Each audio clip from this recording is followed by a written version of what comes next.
Because again, as a choleric, I'm sure it doesn't feel good every time you hear your partner saying you are insensitive, you are cold, you don't listen. Welcome back to my YouTube channel. Remember to subscribe, like my videos, share, so that people can get to know more about how to have relationships that don't impact our mental health negatively, but add value to us as we learn the skills of becoming emotionally and relationally intelligent.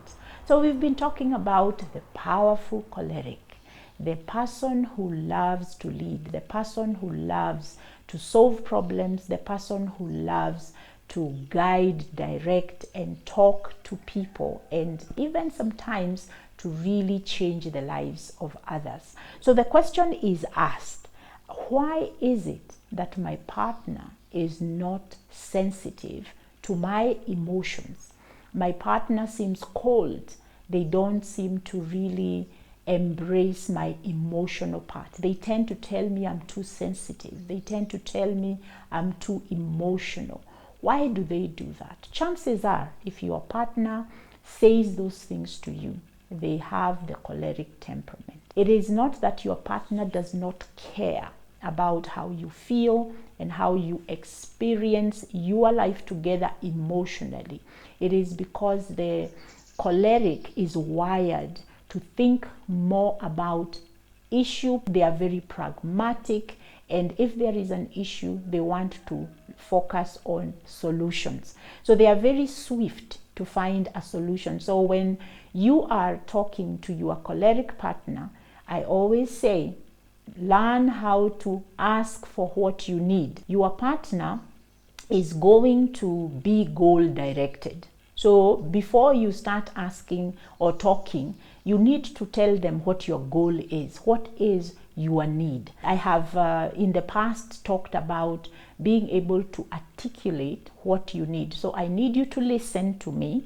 I don't need a solution. I just need you to help me by listening, so that I can see how we are going to solve this. But right now, I don't need the solution. I need a space where you can listen to me. Do you think you have the time or the ability to listen? And so you as a choleric, once you hear that, the goal is to listen. The goal is to hold space. The goal is not to try to fix the problem. One of the other things that as a choleric you need to understand, that which leads you to seem insensitive and cold, is because when your partner starts to talk about emotions, they trigger something in you, and that something most of the times is a feeling of helplessness. Because if you're feeling something, there is really nothing I can do about that feeling. I cannot take it away from you. You would need, as a choleric, to shift your goal.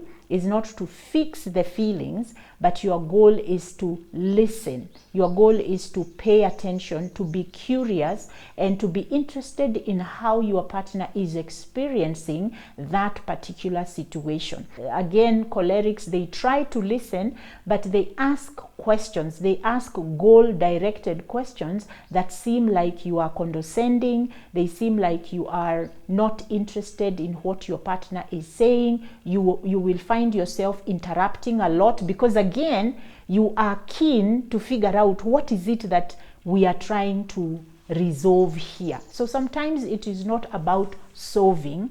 Sometimes it is about connecting. It is about walking a path of holding space for your partner, because your partner probably gets to the goal through the process, while you jump right to the goal. So it is important for you as a choleric to understand, what does my partner trigger within me when they start talking about their feelings, when they start doing the processing instead of solving. The skill of listening, what we call empathetic listening and compassionate listening, is where you understand, you make your partner know, as a choleric, I have understood You have said this is what is bothering you, and I have understood what you have said, and this is my summary of what I've heard. And then you ask, would you like me to help you find a solution, or is my listening enough? If we learned these skills of relating during the time when your partner needs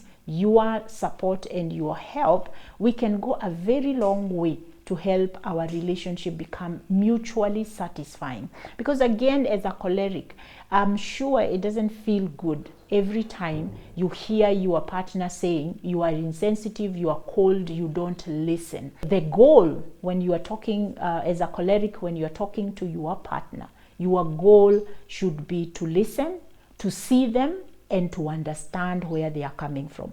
When you come to therapy, that is one of the skills that we are trained as therapists to do, and it's the question of tell me more, tell me where you are coming from. What is the thought process when you made that decision, when you were thinking about that thing, when you are going through that, what were your thoughts? And that shows curiosity and interest, which is part of validating the person who is talking to you. Again, how you ask the questions. Don't ask the question, why are you thinking like that?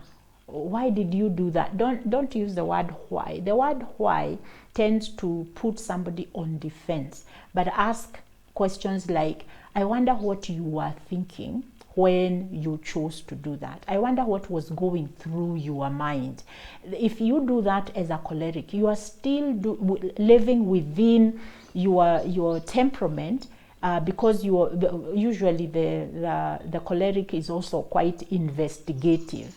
And so sometimes your partner, your children, and other people who are interacting with you, they are experiencing you as an investigator, as a person who is questioning. Use that skill of investigation, but in a way that is not putting your partner on defense. It's just changing the words. Like I said, instead of why, you want to say, tell me what your thought process was during that time, because then it helps your partner to feel you are listening, you are hearing them. Now, if you are the one who is married to a choleric, it is important for you to tell them what you need, because the moment you bring a problem to them, they are thinking solution. So you want to say, my goal in having this conversation with you is for you to listen, and is for you to hold space for me so that I can be able to process what I'm feeling and what I'm thinking. If your relationship is in a good place, your partner is willing to listen. It's the way we word what we need that normally causes us to get into a conflicted space. A choleric, when you are tired, when you are hungry, when you are irritated, and also when you are feeling some sort of disconnect from your partner, you will not have the capacity to listen.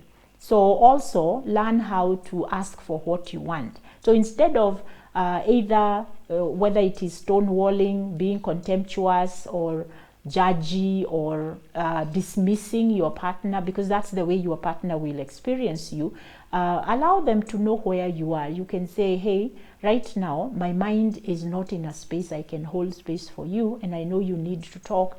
Can I do this later? Can we do this later? And then take care of yourself, get into a space where you can then come back to your partner and say, I remember you wanted to talk about something. If you are ready to do that now, I am ready to do that. And this is what we call now emotional intelligence that leads to relational intelligence. So again, your partner is not intentionally being insensitive and cold. Your partner is acting out of how he is or she is wired.